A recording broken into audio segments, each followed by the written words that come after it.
हमने तो यहां तक पढ़ लिया है, द्वादशाक्षर मंत्र का आप 10,000 जप करते हैं। ओम नमो भगवते वासुदेवाय 10,000 बहुत होता है। 10,000 जप 10,000 जप करते हैं आप ओम नमो भगवते वासुदेवाय। उससे जितना पुण्य आपको प्राप्त होता है, जितना पुण्य आपको प्राप्त होता है, उतना ही पुण्य आपको तत्क्षण 11 का व्रत करने से तत्काल प्राप्त हो जाता है। ऐसा हमारे ग्रंथों में वर्णन है। एकादशी की खुद की तो महिमा है, वो तो अलग है ही।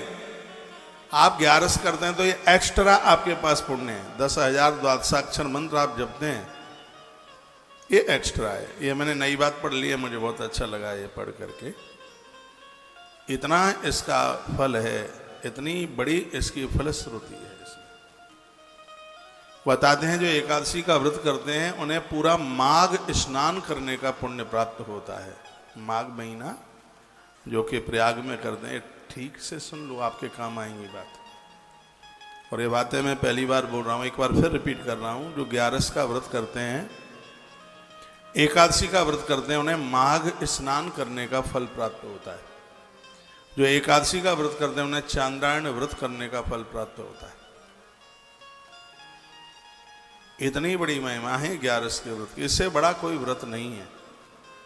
आपने एकादशी का उद्यापन भी कर दिया है तो भी कुछ प्रमुख एकादशी करते रहिए। उसके नाम मैं बता देता हूँ। माता जी सो रही हैं, इनको जगा दो। आप ही लाल मैया, आप ठीक से बैठिए मेरी तरह, आपको ही बोल रहा हूँ। आप ऐसे थोड़ी स्टेरिंग घुमाओ ऐसे।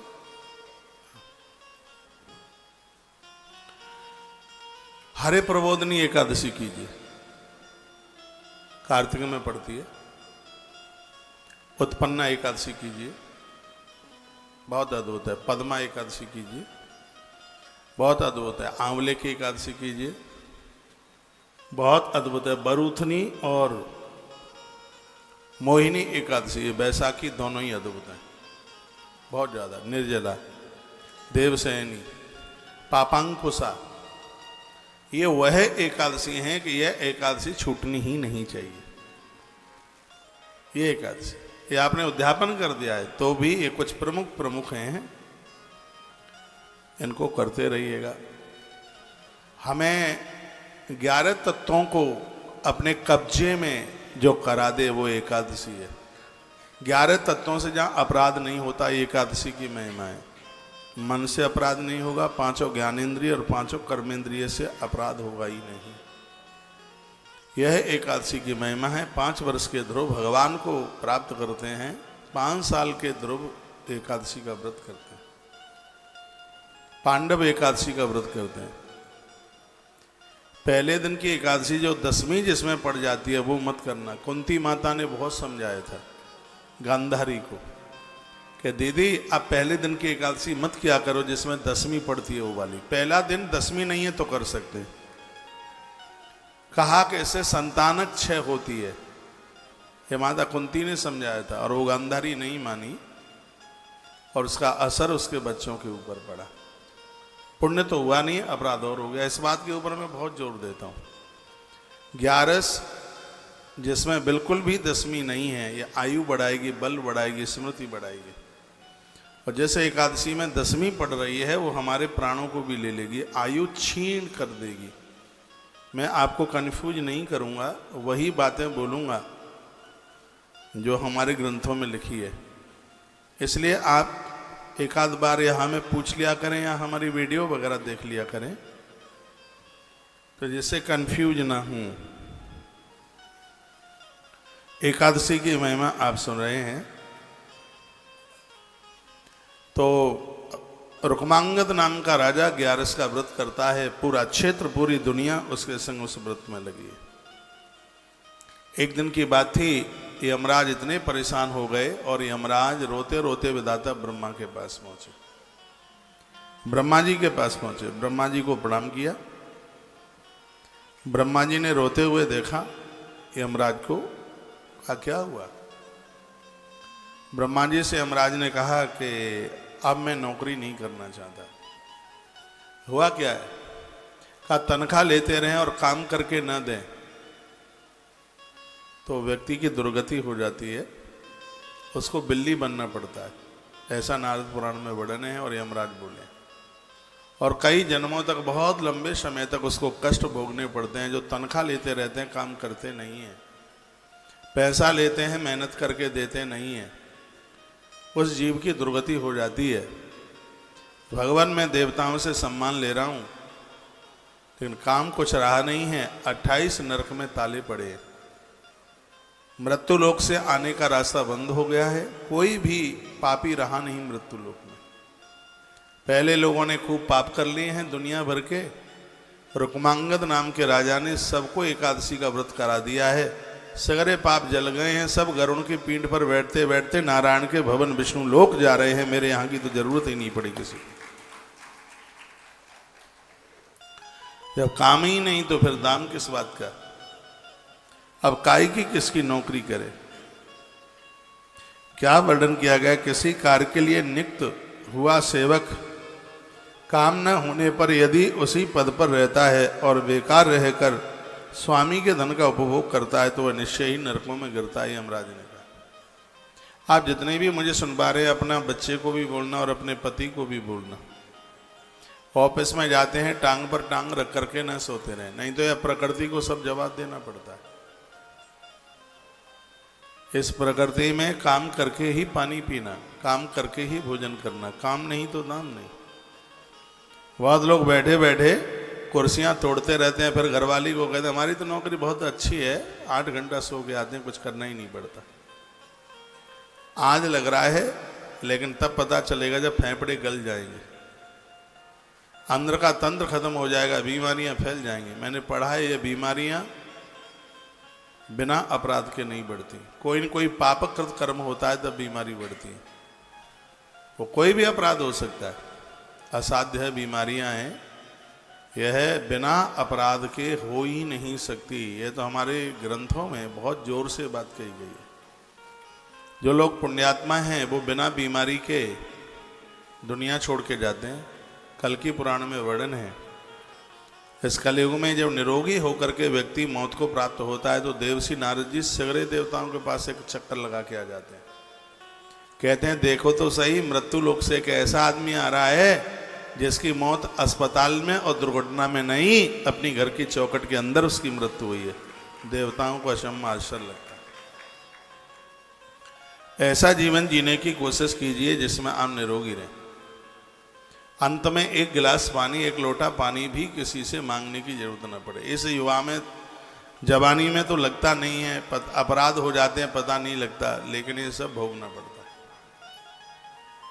सब भोगना पड़ता है। इसलिए ध्यान रहे इस बात के लिए कि बिना मेहनत का हमारे पास आना जाए। बिल्कुल मेहनत, आप किसी भी डिपार्टमेंट में, किसी भी सेक्टर में, किसी भी क्षेत्र में हैं, जहां भी जितने दिनों तक आप रहते हैं उस स्थान को अपना मानकर, तुम्हारे जाने के बाद तुम्हारी कमी का एहसास होना चाहिए। वहां गणेश जी ने भगवान महादेव को बड़ी अच्छी बात कही थी। जब वो चौकीदारी कर रहे थे ना, कहा मां नहा रही है, अंदर नहीं जाने दूंगा। भोलेनाथ ने कहा मैं तेरा बाप हूं, मां का भले ही है आप, लेकिन मुझे जो एक ड्यूटी मिल गई है और मैं उसको पूरा करूंगा। ये सबके लिए होना चाहिए, मेरे लिए भी और आपके लिए भी। मैं तो कर रहा हूं बराबर। इस बात के लिए मैं बड़ा खरा उतरा हूं। जहां भी हम लोग रहे हैं वो जगह को बिल्कुल अपना मानकर, अपना ही मान करके वो किया। जगन्नाथ घाट आश्रम में मैं रहता था, परिक्रमा मार्ग में पड़ता है, यमुना जी के बिल्कुल किनारे है। यहाँ मेरा विद्यार्थी काल निकला है। पूज्य ईश्वरपुरी जी महाराज जो विदेश में रहते थे, उन्होंने बड़ा इस आश्रम को डेवलपमेंट किया।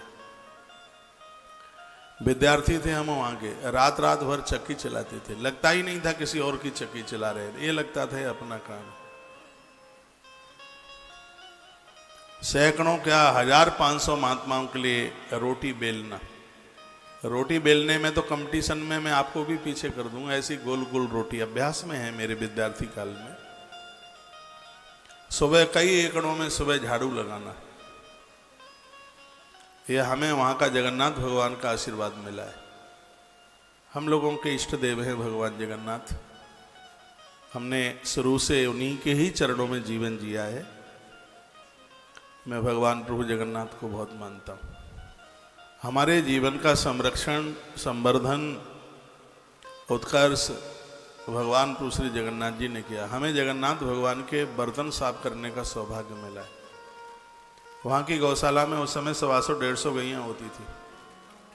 तो हमें इतना ही अचंभा, इतना आश्चर्य होता था कि स्वामी जी इतनी गायों का भरण पोषण करते कैसे, इतना जौ कहाँ से आता है, ये इतना गेहूं आता कहाँ से। रात भर चक्की चलाते और यही सोचते रहते। बहुत छोटी उम्र होती थी, बहुत छोटी, लेकिन कभी यह सोचा भी नहीं था कि यह गैया मैया अपना इतना आशीर्वाद बना देगी कि हमेशा हमेशा के लिए अपने चरणों में जोड़ देगी। बड़ी कृपा करिए। वहां जगन्नाथ घाट में खिचड़ी का भोग लगता। मैं जगन्नाथ धाम में था, पुरी में। सुबह ही सुबह एक पुजारी जी आए। मकर संक्रांति थी उस दिन, 14 जनवरी थी। कथा हो रही थी, पता नहीं 17 या 18 की बात है। तो बोले कि मैं काम से आया हूं। पुजारी जी बोले, हाँ बोलिए। कहा भगवान जगन्नाथ खिचड़ी से बहुत प्रसन्न होते हैं, और हमने तो सुना है कि तुम आश्रमधारी हो, तुम जगन्नाथ भगवान को मानते हो, तो आश्रम में खिचड़ी रोज जरूर बननी चाहिए। तब से लेके आज तक खिचड़ी की एब्सेंट नहीं है। यहाँ पे खिचड़ी बनती है, जगन्नाथ भगवान की खिचड़ी। तो मैं आपको यह कहना चाह रहा हूं कि हम जहां भी रहें, हम वहां ना रहें तो हमारे हटने का, वहां पर एक कमी का एहसास हो। और हम वहां से हट गए तो भी व्यवस्थाएं वैसी की वैसी चलती रहीं, तो इसका मतलब है कि हम तो फ्री फंड में ही पैसा लेने लगे। आप कुछ दिनों के लिए पियर चली जाती हैं मेरी बहनों, तो आपके ससुराल में, घर में कुछ ऐसा होना लगे तो सही कि बहू पियर गई है तो सब काम गड़बड़ हो रहे हैं, काम सिमट नहीं रहा है, और तुम्हारे जाने से फिर वैसा का वैसा ही सब दिख रहा है। तो इसका मतलब है कि पापड़ पड़े पड़े ही खाया है। फिर तो आप किसी भी डिपार्टमेंट में, कहीं भी, आप प्राइवेट सेक्टर में हैं या आप सरकारी दफ्तर में हैं, प्रकृति से 1 रुपया लें तो प्रकृति को 5 रुपए का काम करके दीजिए। कबीर जैसे महापुरुषों ने कहा था, कर्म ही मेरी पूजा है। एक कर्म फिर हमारी आराधना, हमारी पूजा बन जाती है। मुझे यमराज की बात बहुत अच्छी लगी। यमराज विधाता ब्रह्मा से कहते हैं, यदि काम ही नहीं है तो इस पद पर फिर अब बैठ के क्या करेंगे, क्या सम्मान लेकर के करेंगे। अब नहीं, अब नौकरी नहीं, क्यों, काम नहीं हमारे पास। इसलिए देवसी नारद जी ने यह सुना। नारद जी पहले तो अचंभित होने लगे। यमराज बोले, हे देवर्षि जी, इस समय पृथ्वी पर जो राजा राज्य कर रहा है वह पुराण पुरुषोत्तम भगवान ऋषिकेश का, भगवान नारायण का परम भक्त है रुक्मांगद। राजेश्वर रुक्मांगद अपने राज्य के लोगों को नगाड़ा पीट पीट करके सावधान करता है कि सबको एकादशी का व्रत करना होगा। राजा पूरी प्रजा से करा लेता है व्रत, और आपसे, अपने घर के लोगों से भी नहीं कुछ हो पाता। आप आरती में खड़े रहते हैं, चिल्ला चिल्ला के हार जाते हैं, लेकिन आपका बेटा नहीं आता आरती में खड़ा होने के लिए। आप कहें कि बेटा आजा, थोड़ा घंटी बजा दे, नहीं आता वो। आप घर में किसी को भी बुलाते हैं, आपकी कोई सुनता ही नहीं है। घर के माहौल को इतना बढ़िया कीजिए कि सब एक सुई की नोक में सब पार हो जाए। ऐसे घरों में बड़ी बरकत होती है। सुबह शाम आरती हो रही है, उस समय सब आप एक जगह पर आके खड़े हो जाएं, तो आपका घर ही तीर्थ बन जाता है। ईश्वर ने बड़ी कृपा की है, मनुष्य जीवन मिल गया है। 1 करोड़ साल तक नहीं मिलेगा यदि धोखा खा गए तो। ये 10-20 वर्ष की जो गर्मी रहती है, जिसमें लोग धरती से धरता कहते हैं, वासना के गुलाम बन के जीते हैं, बुढ़ापे में बड़ी हड्डियां टूटती हैं इनकी, तो बड़ी दुर्गति होती है। यमराज के दूतों के ऐसे कौड़े पड़ते हैं रोता है जीव, चीखता है, कहता है भगवान अब के बार क्षमा कर दो, गलती नहीं करेंगे। लेकिन फिर पछताए क्या होता है, जब चिड़िया चुंग गई खेत, फिर बाद में रोने से क्या होगा। भोगी मत बनिए, योगी बनिए। संसार में आप आए हैं, योगियों की तरह जीवन जीने की कोशिश कीजिए। बच्चों के भी बच्चे हो गए, बच्चे बड़े हो गए हैं, नातियों के नाती पोतों की भी शादियां हो गई हैं। अब आप थोड़ा इससे बाहर निकल करके आइए और भगवत आराधना, भगवत भजन में लगिए। दुनियादारी का बहुत हो गया है। हमारी बूढ़ी माताएं तो 75-80 वर्ष में भी उन्हें यह लगता है कि अभी यह भी हो जाए, यह भी हो जाए, यह भी हो जाए। अभी तो संती का मुंह और देख लो। हाँ, बेटे का बेटा कौन होता है? पोता। उसका बेटा होता है पंथी, पंथी का बेटा होता है संती, संती का कौन होता है? ठंती। और फिर ये और कहती हैं कि ये इतना हो जाएगा तो सोने की सीढ़ी मिलेगी ऊपर जाने के लिए। कुछ नहीं मिलने वाला है। पितामह भीष्म ने कहा था, अपने भाग्य के किवाड़ अपने आप खोलूंगा। शांतनु राजा ने कहा था, बेटा तुमने क्या किया, आजन्म ब्रह्मचारी बनने का तुमने जो संकल्प लिया, बेटे के बिना उद्धार कहाँ है? तर्पण करने के लिए, पिंडदान करने के लिए बेटा चाहिए, तब मुक्ति होगी। पितामह भीष्म ने कहा, पिताजी जो मुक्ति बेटों से मिलती है ऐसी सस्ती मुक्ति मुझे नहीं चाहिए बिल्कुल भी। अपनी मुक्ति का कपाट अपने हाथों से खोल के जाऊंगा। महाभारत में वर्णन है, पितामह भीष्म जिस समय अपना शरीर छोड़ रहे थे तो सगरे देवता आ गए थे धरती पर। मां गंगा ने स्वयं जल पिलाया था। द्वारका के श्री कृष्ण चरण पकड़े हुए बैठे थे चरणों में, पितामह भीष्म के चरणों में। कि वो लोग सुन लें जिनके दिमाग में ये दुविधा है, संतान नहीं है, बेटा नहीं है, कैसे उद्धार, कैसे मुक्ति होगी। तो ऐसी फ्री फंड की मुक्ति की कामना मत करो। जिनको 4-4 बच्चे हो गए, एक जुआरी है, शराबी है, कबाड़ी है, तो ये मुक्त कर देंगे आपको? मुझे नहीं लगता। अपने मुक्ति के कपाट अपने हाथों से खोलिए। मुक्ति के दाता आप खुद बनिए। बड़ी सुंदर सुंदर बातें वर्णित की गई है। विधाता ब्रह्मा के सन्मुख यमराज खड़े खड़े आंख में आंसू बहाते हैं। यमराज बोले, पितामह पितामह नाथ मेरी बात सुनिए।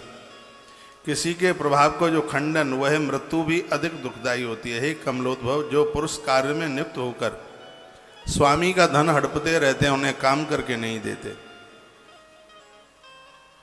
ऐसे लोगों की दुर्गति होती है।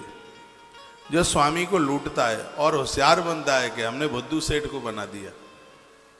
यमराज कहता है, किसी को बुद्धू नहीं बना दिया, खुद बुद्धू बना है। वर्णन है कि मानव 300 कल्पों तक चूहा बन करके जीता है, जो मालिक से पैसा लेता है, ठगियाई कर लेता है, काम करके नहीं देता। ये सरकारी जितने भी लोग मुझे सुन पा रहे हैं, सुन लीजिए। सरकारी डिपार्टमेंट वाले, झूठे मेडिकल, झूठी एप्लीकेशन। आज सरकारी सेक्टर क्यों खत्म होता जा रहा है? जय जय भैया, काम करके नहीं दिए इसलिए। खैर मेरी बात आपको ठीक लगेगी नहीं, लेकिन सब लोग ऐसे नहीं हैं। फिर भी मेरे संपर्क में ऐसे बहुत लोग हैं, मैं खूब समझाता हूँ, रिश्वत लिए बिना नहीं मानते। उन्हें तसल्ली अपनी सैलरी से नहीं होती। सैलरी भी 1.5 लाख 2 लाख रुपया, 80,000, उससे तसल्ली नहीं है। जब तक ऊपर वाला नहीं आ जाता तब तक वो उन्हें बहुत अच्छा लगता है ऊपर वाला।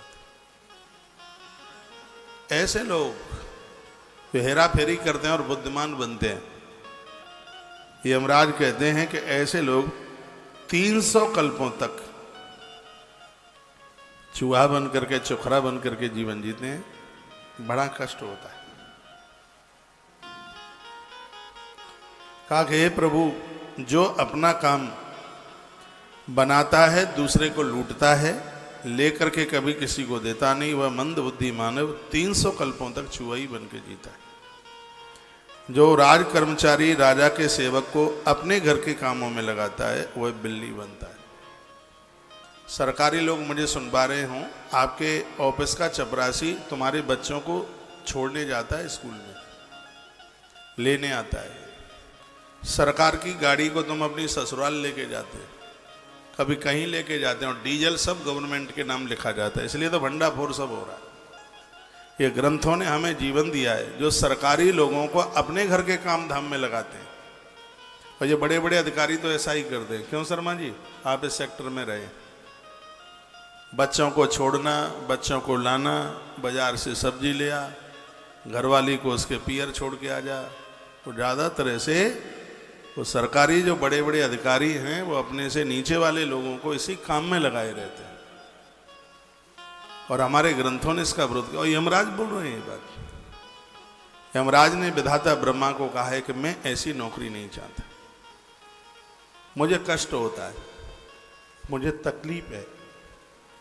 अब यहाँ लोगों का आना जाना बंद हो गया है, तो मुझे किसी दूसरे काम पे लगा दीजिए। जब यहाँ काम नहीं है तो दूसरे काम पर मुझे लगा दो। क्या अच्छी बात कही है। मेरी भाषा आपकी समझ में आ रही है? ये बात मेरे और आप सब के लिए लागू है। आपका बेटा, आपका पति सरकारी दफ्तर में काम करते हैं, वहाँ से कोई चपरासी ऑफिस से आता है, तुम्हारे घर के काम धामों में लगा है, तुम्हारे बगीचे को ठीक कर रहा है, पेड़ लगा रहा है, पानी दे रहा है, तुम्हारे बच्चों के स्कूल विस्कूल लेके जा रहा है। नहीं, एक आदमी अपनी तनख्वाह देकर अलग से कीजिए, उसको अपने काम में नहीं, उसको अपने प्रयोग में नहीं लीजिए, बिल्कुल जीवन की दुर्गति हो जाएगी। तत्पश्चात देव मैं आपकी आज्ञा से धर्म पूर्वक प्रजा का शासन करता था। हे प्रभु, मैं मुनियों तथा धर्मशास्त्र आदि के द्वारा भली भांति विचार करके आज आपके पास आया। अब मेरे पास कोई बिल्कुल काम नहीं रहा है और आपके पास मैं आया हूं। या तो रुक्मांगद की एकादशी रुकवा दो, या फिर मुझे कोई दूसरा काम दे दो। एक तो काम आपको करना ही होगा। राजा रुक्मांगद ने मेरे यहाँ के रास्ते बंद कर दिए।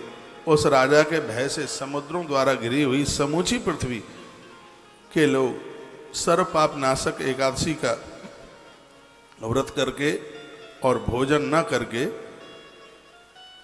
उसके प्रभाव से वो भगवान विष्णु के धाम जा रहे हैं,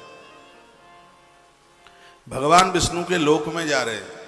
और ऐसा नहीं, स्वयं नारायण गरुड़ लेके पहुंच जाते हैं वो एकादशी का व्रत करने वालों के लिए। और स्वयं भगवान ऐसे उस भगत को लेके आते हैं जैसे पिता छोटे से बच्चे को घोड़े पर आगे बिठा ले, ऐसा लिखा है। भगवान उस भक्त को गरुड़ पर आगे ऐसे बिठा लेते हैं, जय विजय नगाड़े बजाते हैं और कहते हैं देखो देखो इन महान भावों ने एकादशी का व्रत किया है, देखो देखो इन्होंने 11 का व्रत किया है। देवता आकाश से फूलों की वृष्टि करते हैं, दुंदुबियां बजाते हैं, जयकार जय उद्घोष होता है। एकादशी करने वाले लोगों का इतना आदर होता है, इतना मान होता है, इतना सम्मान होता है। सास ससुर सब तर रहे हैं। देखो इसमें कितनी बढ़िया बात कही है। का घर की बहुएं व्रत कर रही हैं और सास ससुर के लिए गरुड़ लेने को जा रहा है। ये बिल्कुल सही है। घर की बहुएं बेटे आप जो सत्कर्म करते हैं इसका पूरा फल आपके पुरखों को प्राप्त होता है, बर्डन है, मिलता है उन्हें।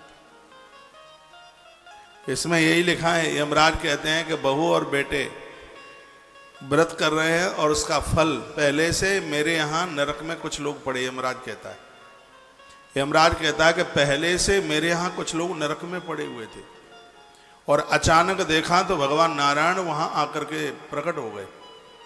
मैंने कहा प्रभु आप क्यों आए हैं? कहा ये जितने भी नरक में पड़े हुए हैं अब ये तुम्हारे यहाँ नहीं रहेंगे, ये सीधे मेरे बैकुंठ जाएंगे। मैंने नारायण को पूछा ऐसे कैसे हो गया? कहा धरती पर इनके बेटा और बहू ने एकादशी का व्रत करके इनको समर्पित कर दिया, इसलिए मुक्त हो गए। 11 का व्रत इनके लिए समर्पित कर दिया है। अब ये नरक के लायक नहीं रहे, अब यह सीधे मेरे बैकुंठ जाएंगे, मेरे धाम जाएंगे। तो यहां तो सब दंड नीति ही बदल गई है। पापियों को मैं उधर दंड देता हूं, इतने में भगवान आके वहां प्रकट हो जाते, कहते हैं छोड़ो इनको। मैं बार बार कहता हूं ऐसा क्यों हो रहा है? कहा कि इनके वंशधरों ने एकादशी का व्रत धरती पर करके इनके लिए समर्पित कर दिया है। अब ये नरक में नहीं रहेंगे, अब ये मेरे धाम